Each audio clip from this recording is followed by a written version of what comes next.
Its doors, hinged on time, open into a mysterious labyrinth that is cold, silent, and perpetually dark. Inside the catacombs, ornate paintings and artifacts decorate walls that were filled with human remains. The remains of people who believed that these narrow hallways led to a life after death. For 3 centuries, ancient Christians were persecuted by an oppressive Roman Empire. Their worship was illegal.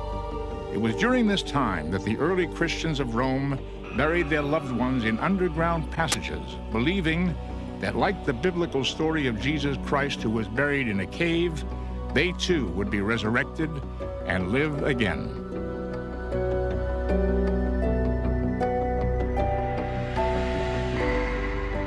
Once these ancient catacombs were finally rediscovered, it was found that there were more than 40 sites which form an elaborate maze of tunnels that crisscross under Rome and contain nearly 5 million bodies. Looking at this collection of hidden cities, it becomes clear that the labors and hopes of the catacomb builders were of such magnitude, it makes these labyrinths one of the great wonders of mankind.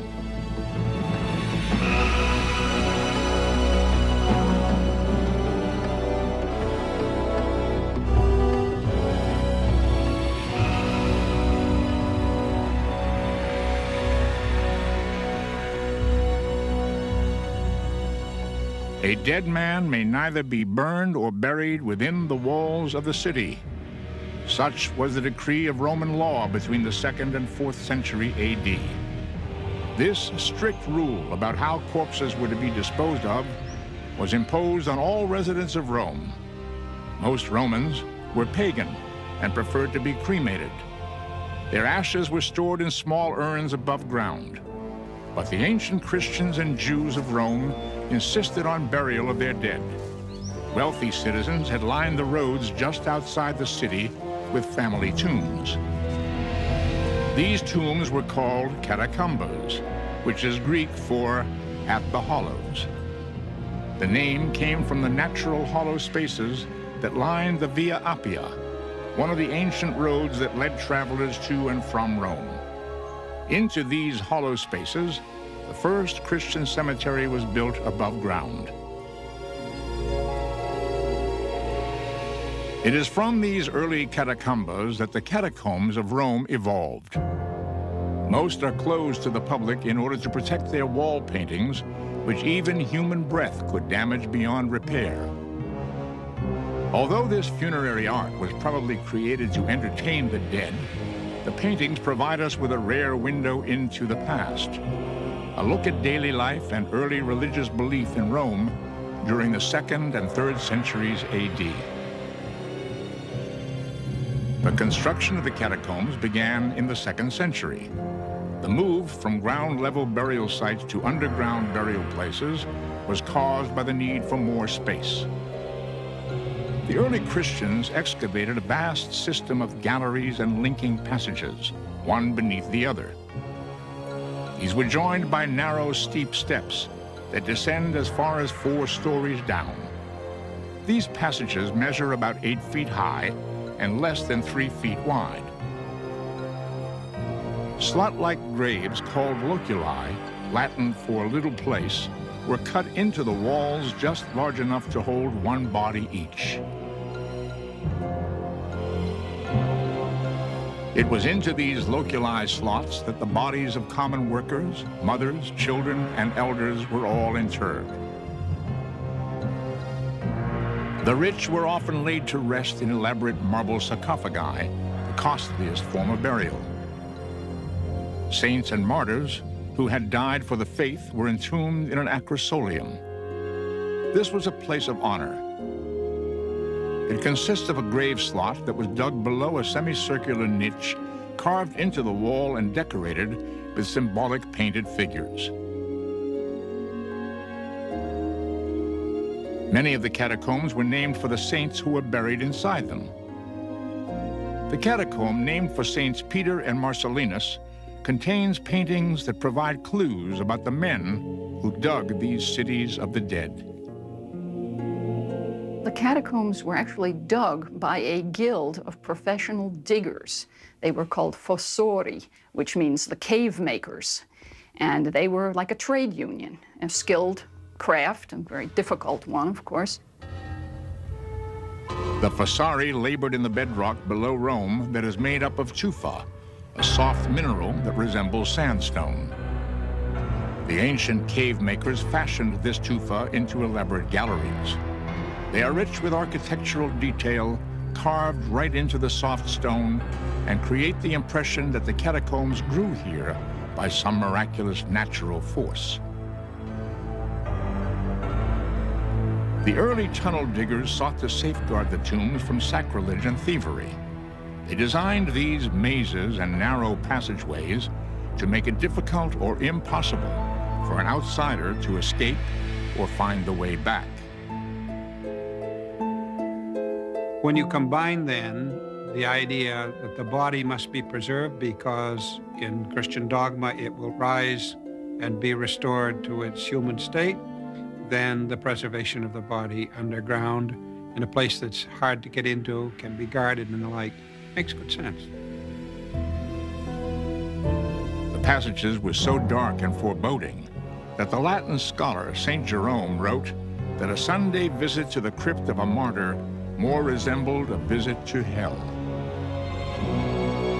I was accustomed to visit, on Sundays, the sepulchres of the apostles and martyrs. And often did I enter the crypts, deep dug in the earth, with their walls on either side lined with the bodies of the dead, where everything is so dark that it almost seems as if the psalmist's words were fulfilled. Let them go down alive into hell. Modern-day visitors still report a sensation not unlike what St. Jerome felt over 1,000 years ago. The experience of entering a catacomb is really not like any other experience I can think of.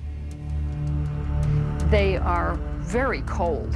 The temperature drops 40, even 50 degrees. It's damp underground. Today there's just a faintly moldy smell to catacombs, nothing worse than that. But the most striking thing about catacombs is the absolute pitch blackness. And the archaeologist has a flashlight, a very powerful flashlight, but the minute he's out of sight, the minute he turns a corner, it's as if he's not there at all. And that is a very, very unnerving sensation. Here and there, the light, not entering through windows, but filtering down from above through shafts, relieves the horror of the darkness. But again, as one cautiously moves forward, the black night closes round to bring the dreadful silence of the night. St. Jerome, Latin scholar. The only natural light and ventilation in the catacombs came from small openings in the ceiling called lucinati. It was also through these openings that water was brought down to mix with tufa dust to make the mortar needed to seal the slotted graves. The social and spiritual importance of death to the early Christians would lead to more than 2 centuries of catacomb building. Religious persecution and diseases like plague would ensure a high mortality rate in Rome. There would be no shortage of corpses whose last wish was to be entombed beneath the city in the catacombs. When Ancient Mysteries returns, uncover arcane ritual burials and the cult of the martyrs.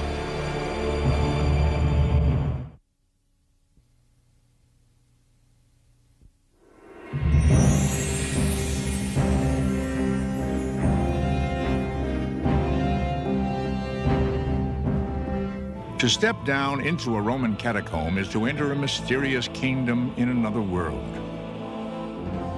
The narrow tunnels lead the visitor backward in time nearly 2,000 years. The earliest catacombs built during the 1st century AD were probably elite burial grounds for noble families who had the tombs dug below their land. These were later enlarged to accept the burial of their Christian brothers, as well as Roman Jews and others who were repulsed by the practice of cremation.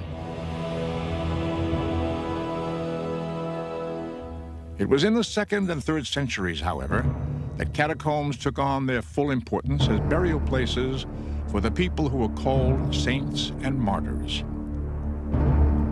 Many of the martyrs met their death at the hands of Roman mobs.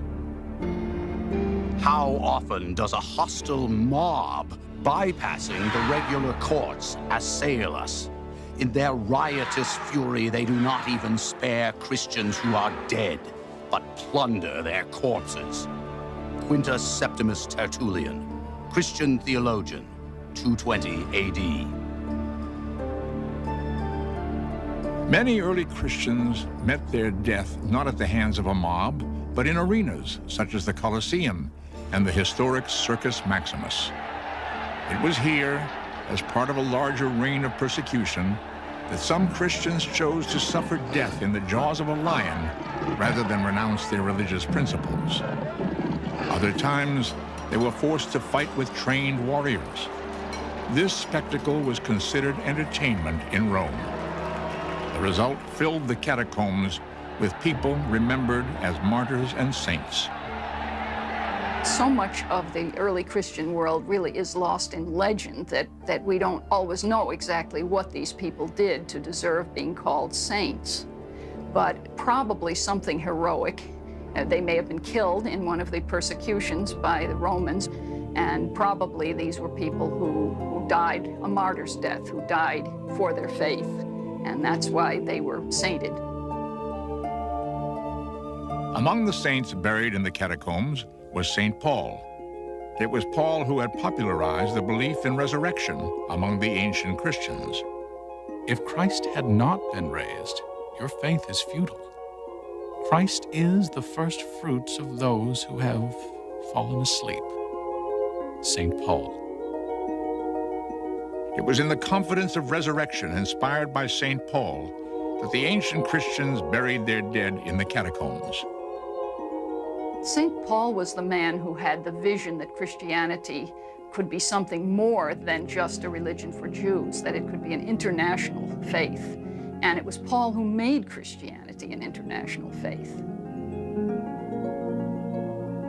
For this reason, the catacombs became a place for ancient Christians to worship and visit the saints and martyrs.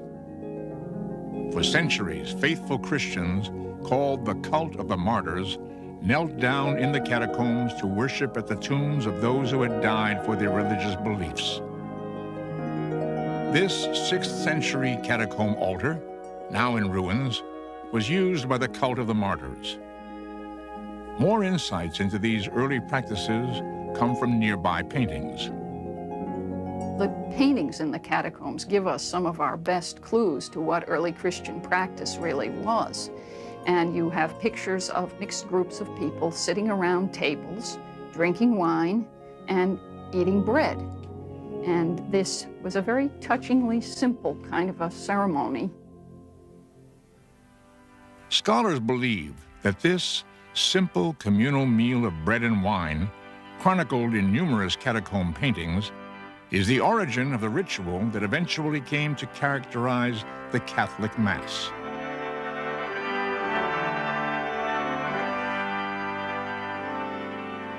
The beliefs that the early Christians expressed in their catacomb art were revolutionary and were eventually adopted by most of the world.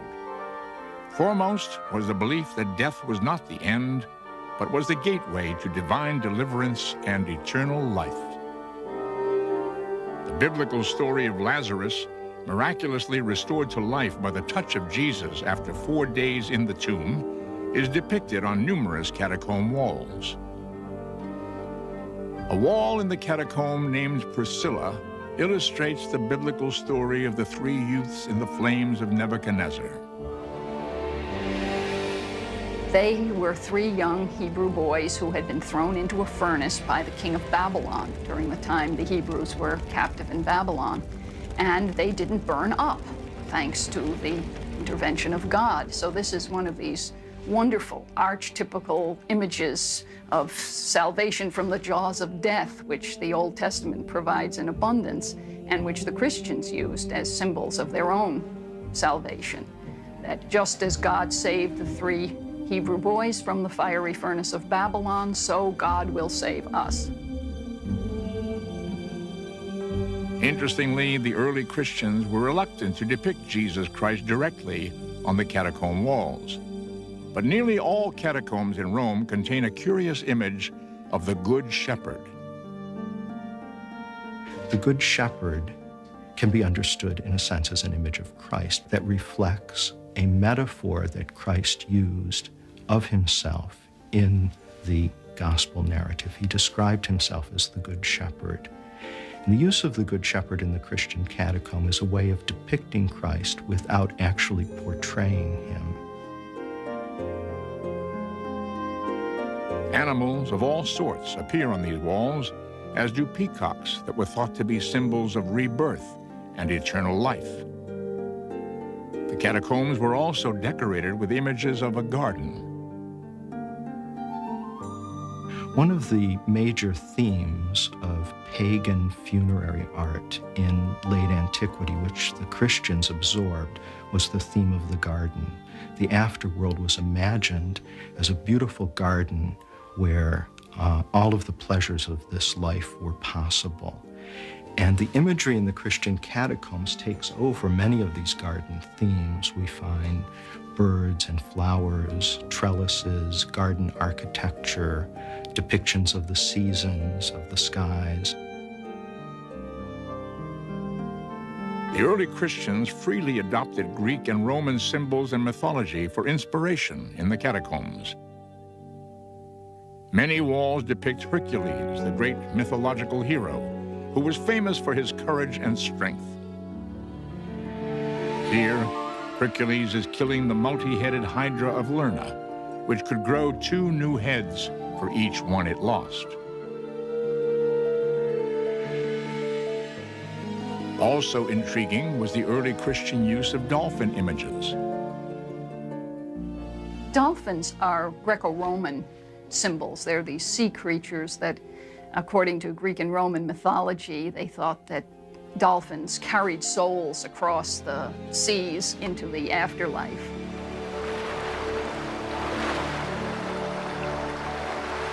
The burial ceremony was the beginning of this deliverance to the afterlife. After descending past the catacomb entrance, bodies of the departed were sometimes carried great distances through the soft earthen corridors that led to the loculi or acrosolium that had been prepared to receive the corpse.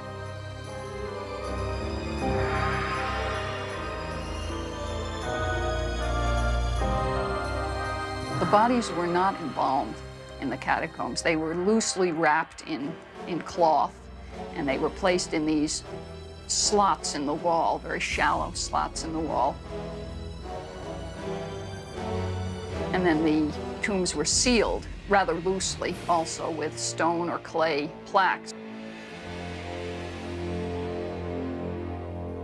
After the stone plaques had been placed into the opening of the tomb, mortar, made from tufa dust and water, was applied to seal the gravesite.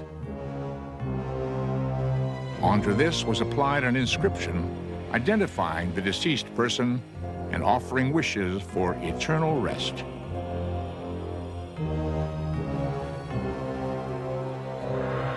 The modern phrase, "rest in peace," probably goes back to catacomb inscriptions in which the bodies are said to rest there, and with the expectation that after their rest they will be resurrected.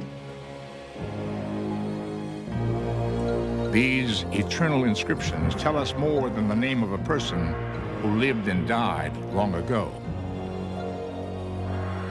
Inscriptions give us some information about the jobs during the late antiquity. Most of them are artisans, but we have even, singers or dentists. This tomb is called the Crypt of the Coopers, so named because these ancient coopers or barrel makers were entombed behind a painting that depicts a group of men posed with one of their barrels.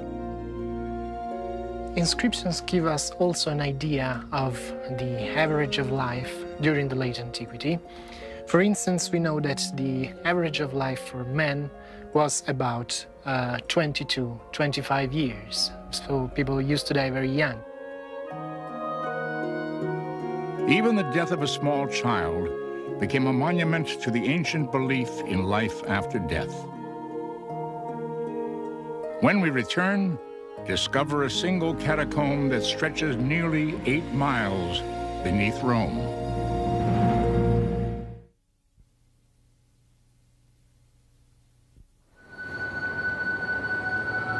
There was a time in antiquity when it was said that all roads led to Rome.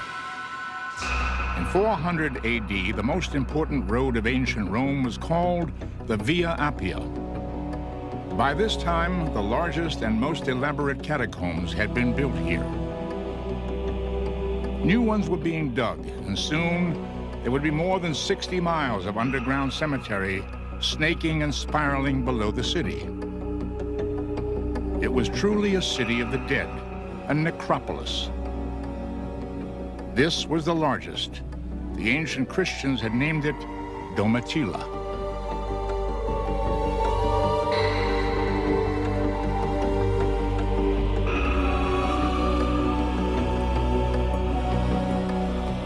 The Domitilla catacomb was named for the niece of an emperor named Domitian, who reigned during the 1st century AD. The digging of the Domitilla catacomb probably began during this century and continued for over 200 years. The marks from the fossari, or diggers' pickaxes, can still be seen here. This is the tomb of Diogenes the digger, and although his portrait has faded away, this sketch of it was made before it vanished in the 18th century. He is buried here at Domitilla, the catacomb that he helped to dig. The walls also depict the image of sailors buried here. Perhaps these hardy souls manned the vessels that traveled up the Tiber River from the ancient port city of Ostia to bring grain and other trade goods to Rome.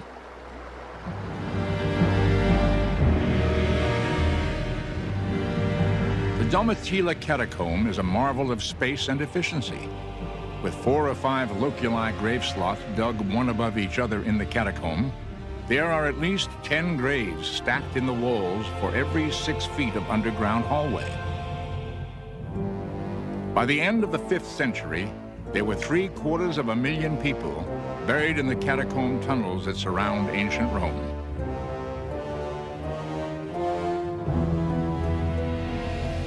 The catacomb of Domitilla consists of several superimposed networks of corridors. It's one of the Roman catacombs that's most clearly organized on a geometric grid. Domitilla is huge. There are some 8 miles of funeral galleries and passageways that have been explored and mapped by archaeologists here.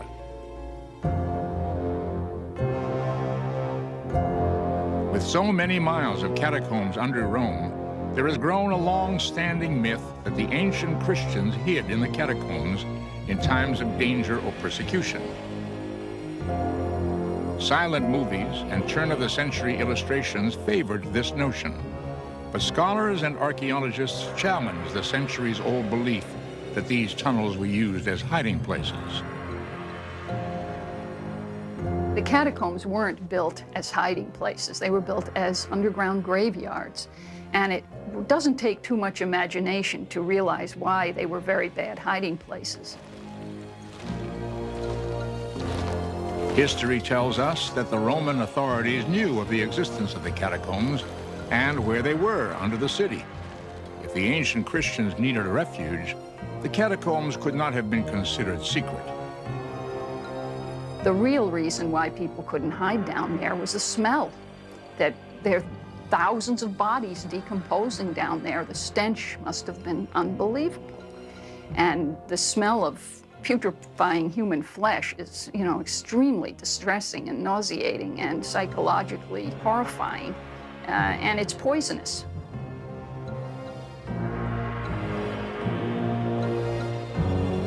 Although they were not hiding, artisans and painters appear to have populated the catacombs in order to decorate these elaborate chambers of death. One question remains, and that is, why?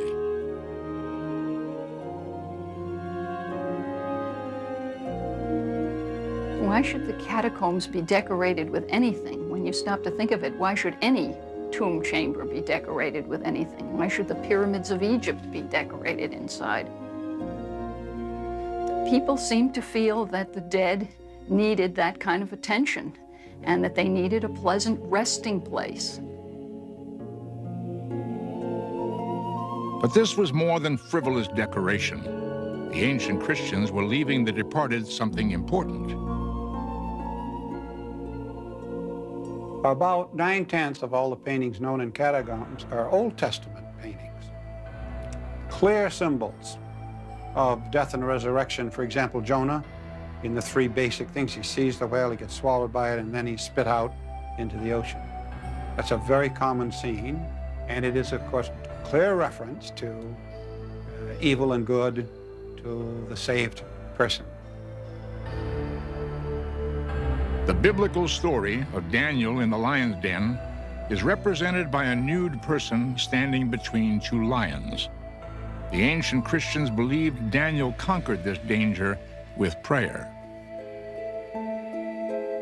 The paintings on the walls of the Roman catacombs often startle present-day observers because of their apparent lack of refinement.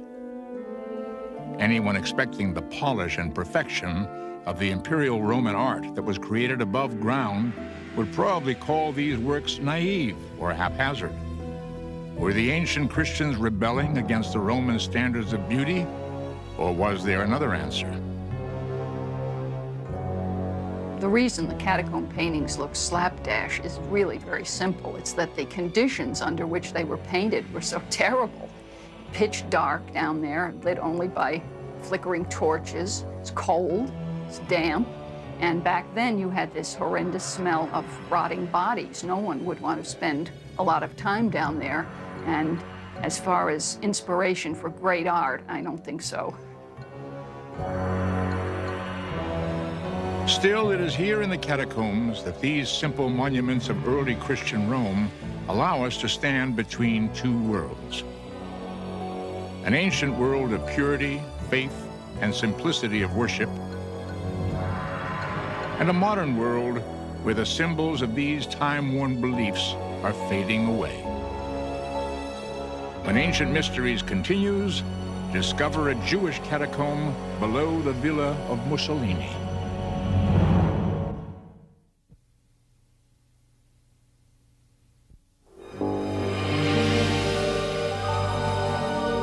While the mysterious and legendary world of the catacombs was being built in the soft bedrock below Rome during the 2nd through 4th centuries AD, distant peoples were constructing monuments to their beliefs and ways of life.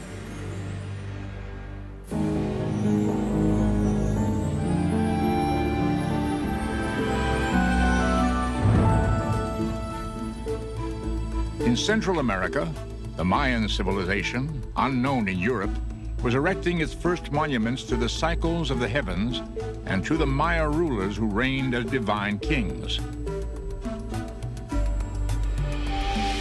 In 452 AD, refugees fleeing the Huns led by Attila began building the city of Venice on tiny muddy islands in the Adriatic Sea.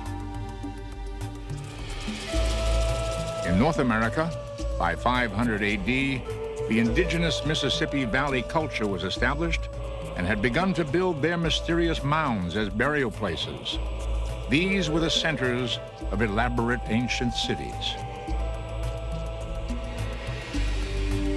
In Rome, the Great Plague took thousands of lives between 164 and 180 AD. The need for more burial space stimulated further expansion in the crowded catacombs beneath the ancient city.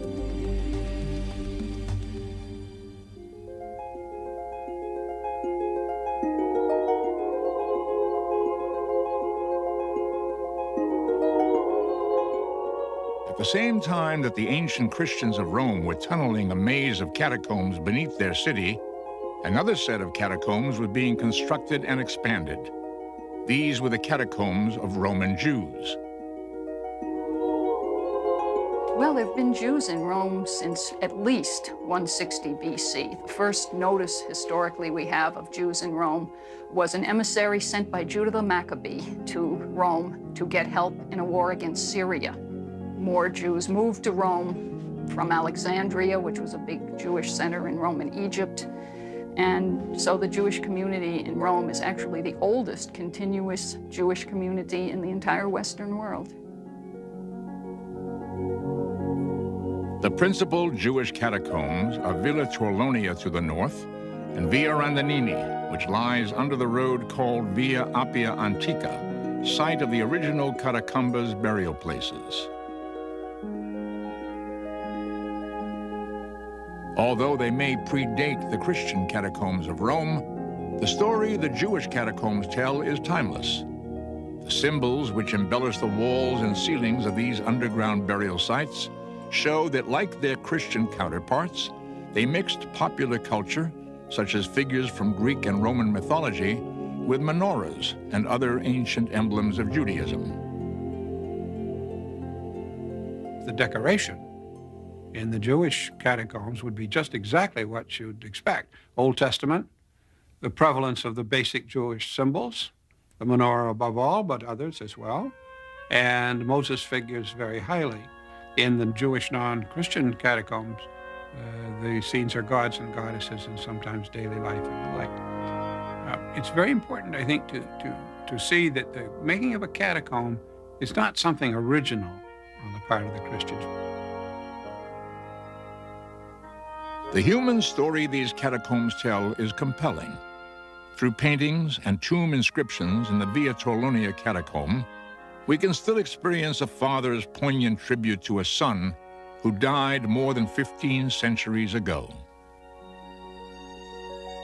There was a Jewish catacomb inscription in which a man was actually talking about his adopted child, which right there tells you people adopted children in antiquity. And this father says he wishes he could put his son, his dead son, in a golden coffin. And obviously he didn't have the means to do that. And he goes on and he says he was the most sweet child and he was an incomparable little boy, and it feels like he died yesterday, you know. This grief seems so fresh. It is a historic irony that above the Jewish catacomb of Villa Torlonia stands the wartime residence of the fascist dictator Benito Mussolini.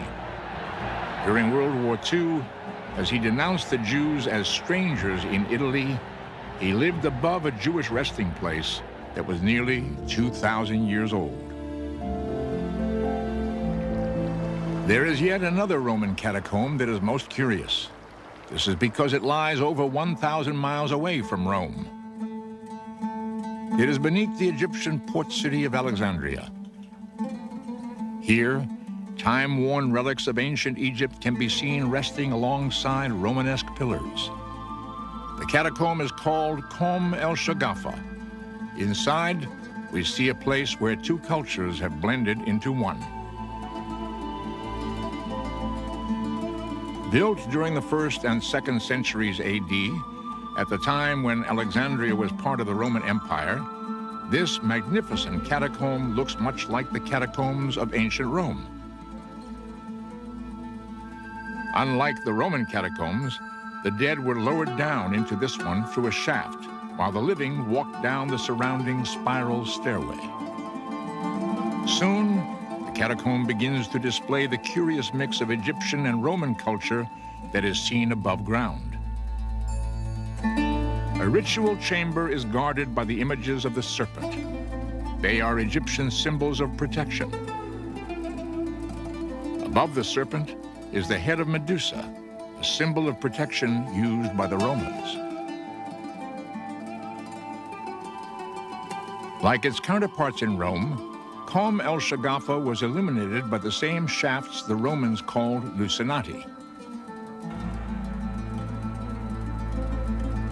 Mysteriously, One chamber, named for Emperor Caracalla in 217 AD, held the bones of both men and horses. Perhaps they died together in battle, but the tomb has not revealed the true reason. Inside a smaller burial chamber, the acrosolium are carved out of soft limestone. They are decorated with traditional Egyptian scenes of mummification.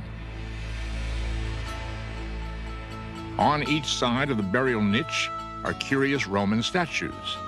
The figures of a wealthy man and woman who were buried here stand gazing out from behind ancient stone eyes. No inscription survives to inform us of who these Romans were or what brought them here to Alexandria. They would never know that the days of underground cemeteries were coming to an end. By 313 AD in Rome, Constantine the Great had decreed that Christianity would become a legal religion of the Roman Empire. At the same time, the practice of subterranean burial gradually declined. By the end of the 5th century, the catacombs fell into disuse. It had now become customary for Christians and Jews to use above-ground cemeteries.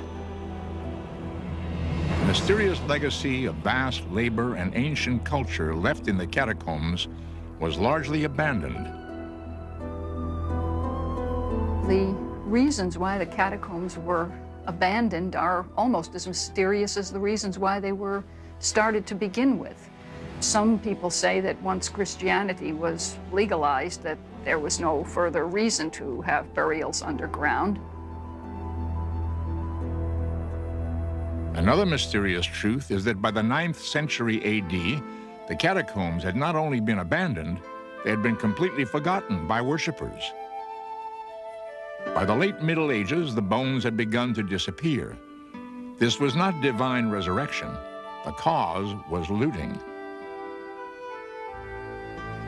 The practice of stealing bones from the catacombs was unfortunately extremely prevalent during the Middle Ages. In fact, miles of catacomb corridors were picked clean of bones during the Middle Ages, which is why when you visit most catacombs today, you don't see any bones at all, because they were long ago carted off as relics. There was a belief that they had magical properties. In the Middle Ages, at least, people believed that. People in and around the ancient city of Rome visited the catacombs during this time as sightseers or pilgrims curious to touch the tomb of a martyr.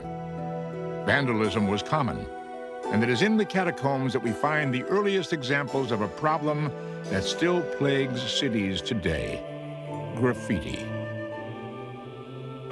The pilgrims used to sign their names on the walls close to the martyr's tomb to say, "I've been there," and sometimes we have graffitis, inscriptions, just like, "Please pray for me."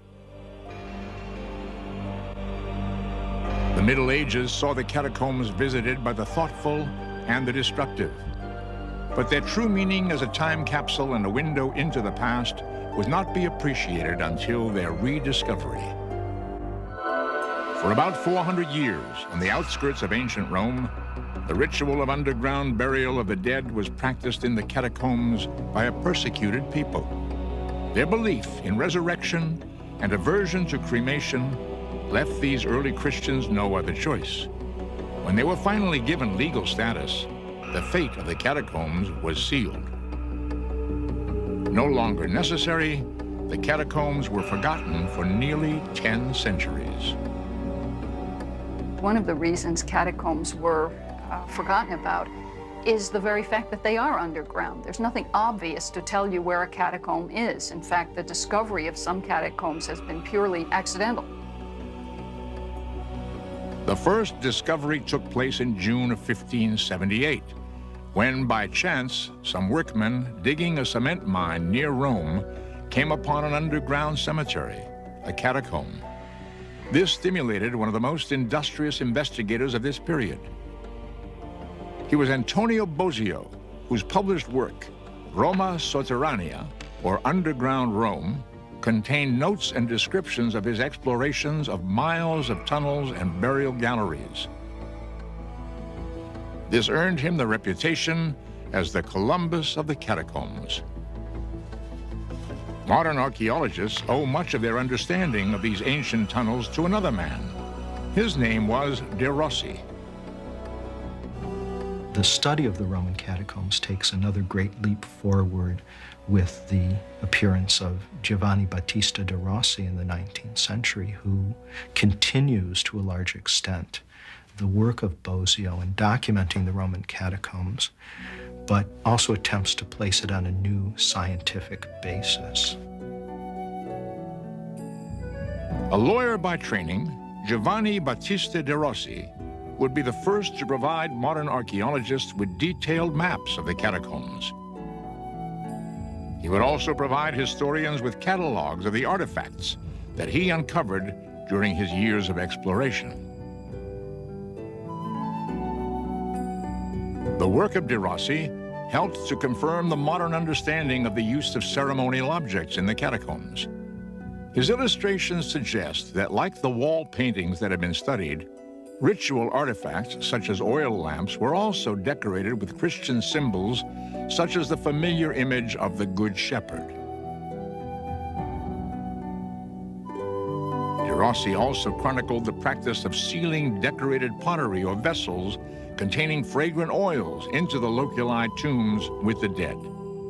Other research revealed that into the mortar of the tombs were often placed mementos of the deceased's life and work.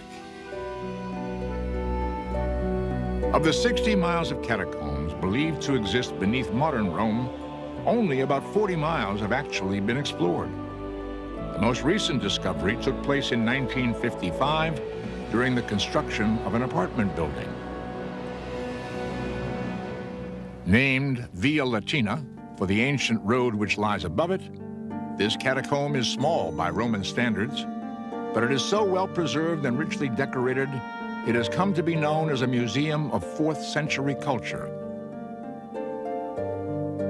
Its size and architecture have led scholars to theorize about the people who built it.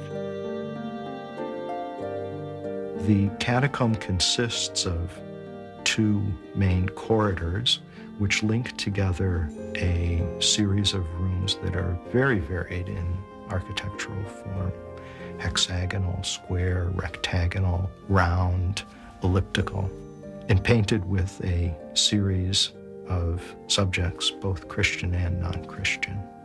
This was probably a private endeavor that was organized by a family or a group of families for their own use, and it represented their own private concerns. But who were these people? The images on the walls of Via Latina tell their story. These fragments from an ancient culture preserve for us the beliefs of a simpler time long ago. To look upon these walls is to look deep into the past. This painting in Via Latina gives observers an insight into what a 4th century physician might have taught his students. It has been named the anatomy lesson. As the physician, dressed in a cloak, points down to a corpse, he and his pupils all gaze upward, as if watching the departing soul instead of the lifeless body. Frozen in this pose, they seem fascinated by both life and death. Throughout human history, people have been fascinated by death and have acknowledged death in various ways. And the Roman catacombs acknowledge death in a way that is very different from the way we acknowledge it today. The early Christians seem to have met death with a kind of joy and a kind of expectation of life in the world to come. There was an immediacy to their faith that is not to be found very often in people's religious beliefs today. The 2 greatest mysteries in human life are birth and death. We may never know much more about these ancient peoples, but to look upon the message they have left behind in the catacombs, they may indeed be able to teach us as we endeavor to understand ourselves.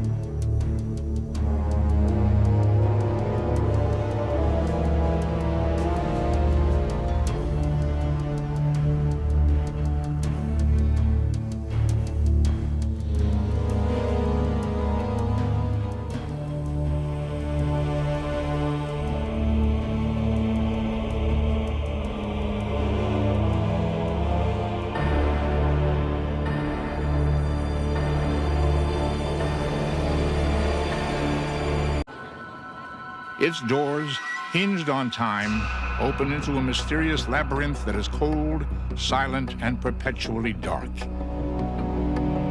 Inside the catacombs, ornate paintings and artifacts decorate walls that were filled with human remains. The remains of people who believed that these narrow hallways led to a life after death. For 3 centuries, ancient Christians were persecuted by an oppressive Roman Empire.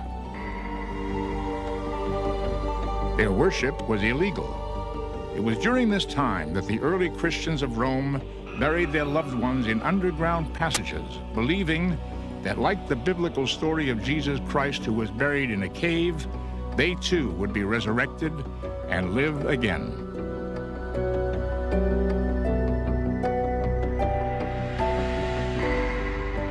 Once these ancient catacombs were finally rediscovered, it was found that there were more than 40 sites which form an elaborate maze of tunnels that... Many of the catacombs were named for the saints who were buried inside them.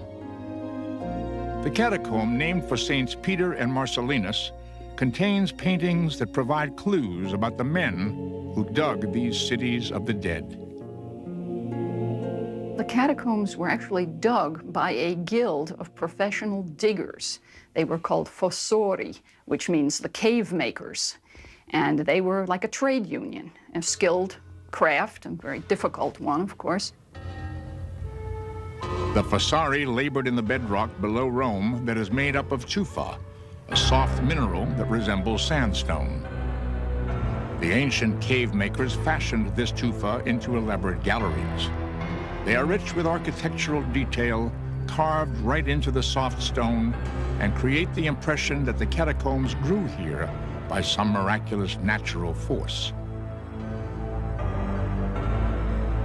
The early tunnel diggers sought to safeguard the tombs from sacrilege and thievery. They designed these mazes and narrow passageways crisscross under Rome and contain nearly 5 million bodies. Looking at this collection of hidden cities, it becomes clear that the labors and hopes of the catacomb builders were of such magnitude, it makes these labyrinths one of the great wonders of mankind.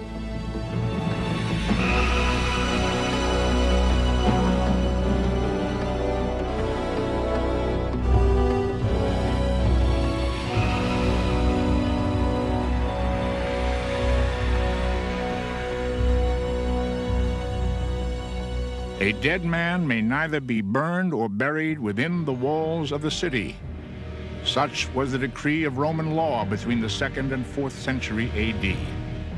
This strict rule about how corpses were to be disposed of was imposed on all residents of Rome.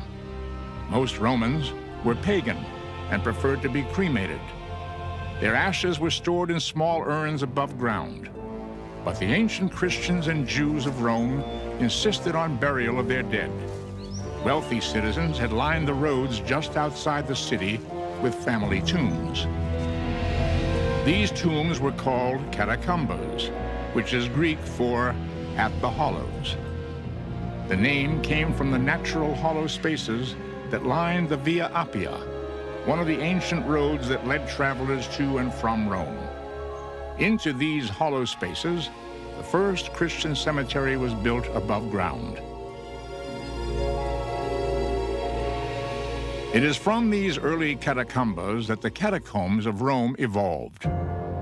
Most are closed to the public in order to protect their wall paintings, which even human breath could damage beyond repair.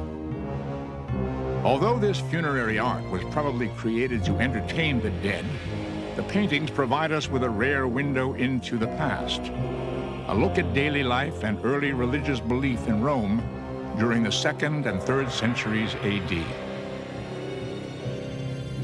The construction of the catacombs began in the 2nd century. The move from ground-level burial sites to underground burial places was caused by the need for more space. The early Christians excavated a vast system of galleries and linking passages, one beneath the other. These were joined by narrow, steep steps that descend as far as 4 stories down. These passages measure about 8 feet high and less than 3 feet wide. Slot-like graves called loculi, Latin for little place, were cut into the walls just large enough to hold one body each. It was into these loculi slots that the bodies of common workers, mothers, children, and elders were all interred. The rich were often laid to rest in elaborate marble sarcophagi, the costliest form of burial. Saints and martyrs who had died for the faith were entombed in an acrosolium. This was a place of honor. It consists of a grave slot that was dug below a semicircular niche carved into the wall and decorated with symbolic painted figures.